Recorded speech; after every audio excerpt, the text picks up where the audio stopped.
the spy stories to documentaries. So what do you think for a director today? You should focus on a particular kind of story or be like you? Well, I think for me, it was great that I could move from drama to documentary. And in a way, it became like one. It's the same job in a sense. And there's something interesting with documentaries because you're dealing with the truth and reality. And, you want to get that truth and reality in movies that you do. So I just think that it's sort of the same animal. But, it's slightly different subjects, but not necessarily. I mean, I did one where I'd made the documentary, then made a movie of it.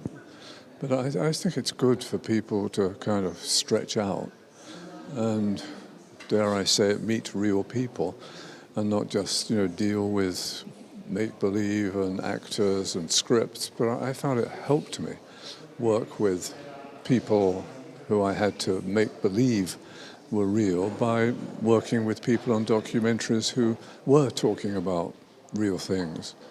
So it just depends on the inspiration of the stories you find. Yeah. If some come to me and you think, well, this is really a documentary. I mean, they may not let me do it like that, but I just think the more range you have as a director, the more things you've done, the better it makes you. I mean, just the thought of, doing animated films one's whole life, for example, I'd be dead.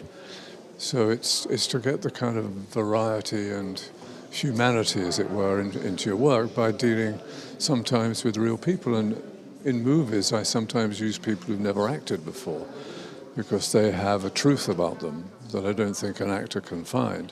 Not that I don't think actors are great, I do, but, sometimes I mix it up, just to get what I want, which is, the truth of the matter and it to be convincing.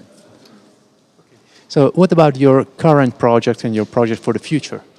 Well, this one has been my life's work that I'm doing at the moment.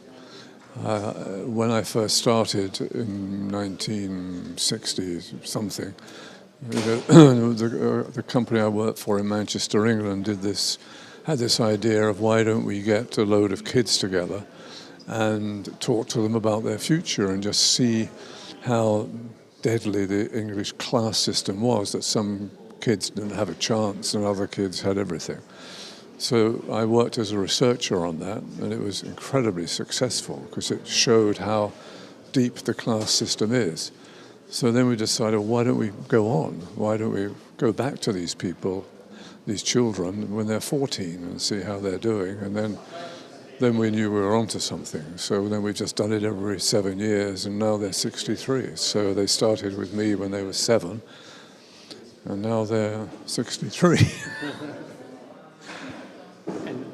When do you think it will have an end, this project? Well, I mean, I'm not a young man, so I don't know whether and I think my mental activities are slowing down, so I suspect this may be the last one.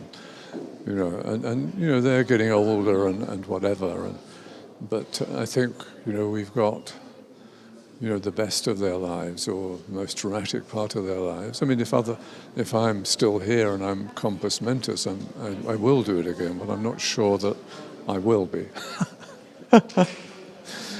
Okay, last question is about your impression about this MIA, this event. Yeah, well, it's lovely. It's very friendly and very cozy. I mean, it's not huge, great things and whatever, and it's not pretentious as far. I mean, I've only been here hours, as it were. Well, I got in yesterday, but it just seems a nice atmosphere to it because most of the big world, are just celebrity things and whatever. But this seems to, have a good sense of what it is in a much more kind of, family and appealing way.